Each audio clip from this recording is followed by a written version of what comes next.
Mi amigo arruinó mi carrera con una mentira, hoy soy su inversionista silencioso, controlando cada hilo de su éxito sin que lo sepa. Mi venganza silenciosa es su mayor logro.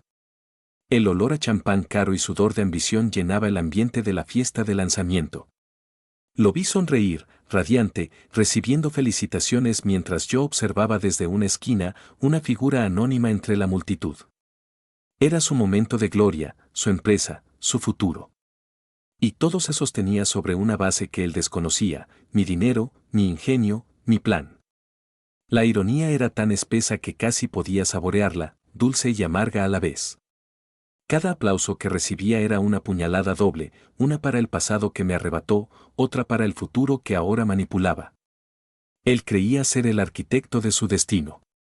Yo era el dios en la sombra. Antes de que mi mundo se viniera abajo, la programación era mi oxígeno, mi pasión. Pasaba horas, días, perdido en líneas de código, construyendo algoritmos que se sentían como extensiones de mi propio pensamiento. Estudié en las mejores universidades, no por el prestigio, sino por la sed insaciable de conocimiento que me impulsaba. A los 25, ya estaba trabajando en una startup prometedora, ascendiendo rápidamente. Mis ideas eran valoradas, mis proyectos exitosos. Creía en el mérito y en el trabajo duro. Mi futuro era brillante, tangible. Tenía planes, sueños grandes que involucraban innovación, impacto y dejar una huella en la industria. La tecnología no era solo una carrera, era mi vocación, el lienzo donde pintaba mi visión del mundo. En ese entonces, mi vida giraba en torno a mis metas y a la amistad que cultivaba con Alex, quien, al igual que yo, trabajaba en el sector tecnológico, aunque con un perfil más centrado en la gestión y las ventas. Confiaba en él ciegamente. Compartíamos ideas, preocupaciones, victorias. Él era mi confidente, mi compañero de cervezas después de largas jornadas de trabajo, la persona con la que celebraba cada pequeño avance. Esa confianza, esa hermandad, era inquebrantable, o al menos eso pensaba. Nunca imaginé que mi mayor aliado se convertiría en el arquitecto de mi ruina. El punto de inflexión llegó con el proyecto Fénix, una iniciativa interna que prometía revolucionar la forma en que nuestra empresa interactuaba con los clientes. Yo era el líder técnico, y Alex, el coordinador de ventas. Ambos teníamos mucho en juego. Había invertido meses de esfuerzo, noches sin dormir, perfeccionando cada línea de código, cada interfaz. El lanzamiento era inminente y la presión era palpable. Un día, durante una reunión crucial con los inversores, el sistema falló. No solo falló, se colapsó de manera espectacular. El demo se detuvo en seco, las pantallas se llenaron de errores y el silencio en la sala era ensordecedor. La humillación fue instantánea. Después de la reunión, la investigación interna comenzó.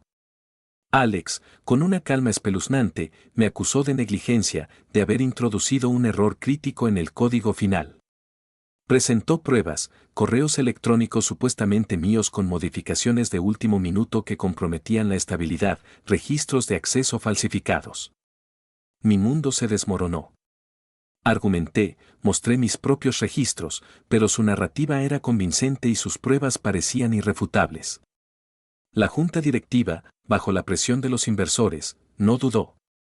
Fui despedido, mi reputación manchada, mi nombre arrastrado por el fango de la incompetencia. Sentí el dolor agudo de la traición, una herida más profunda que la pérdida de mi carrera.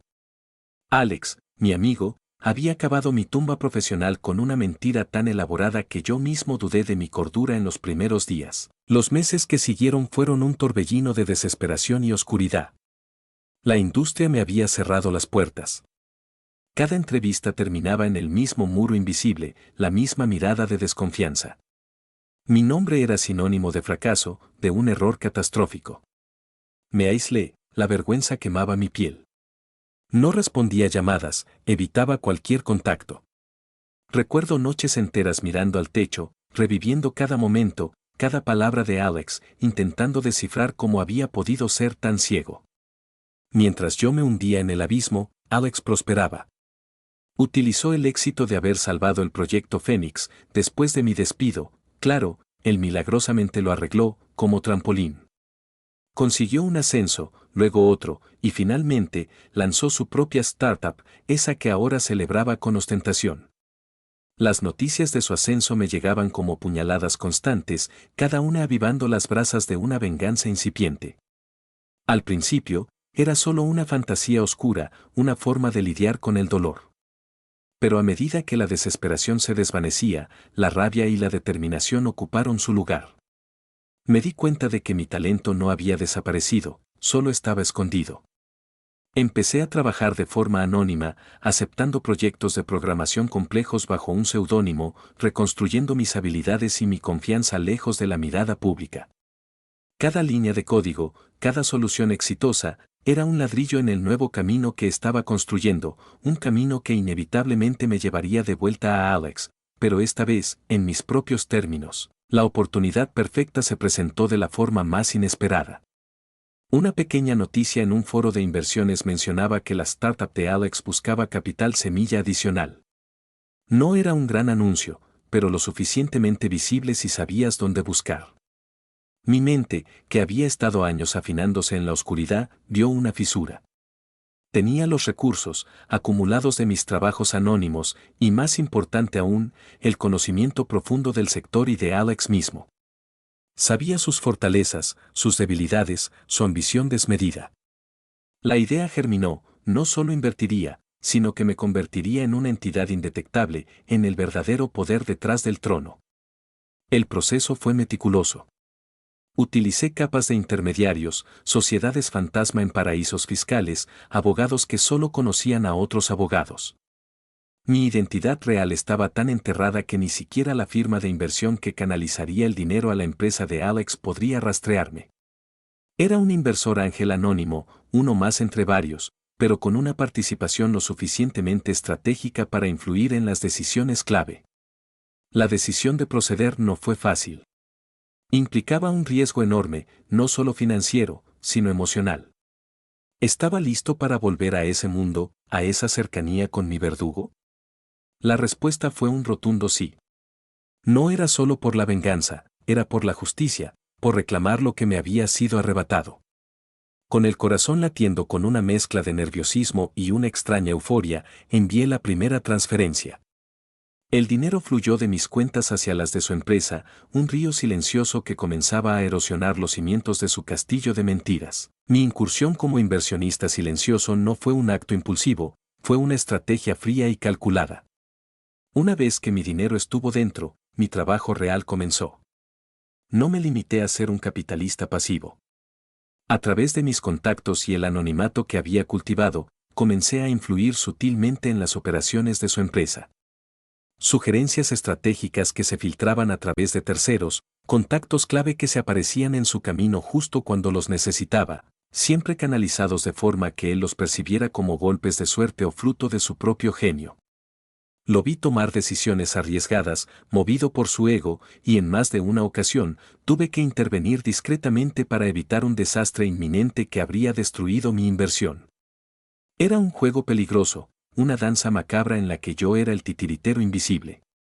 Sentía una mezcla de satisfacción perversa y un agotamiento constante.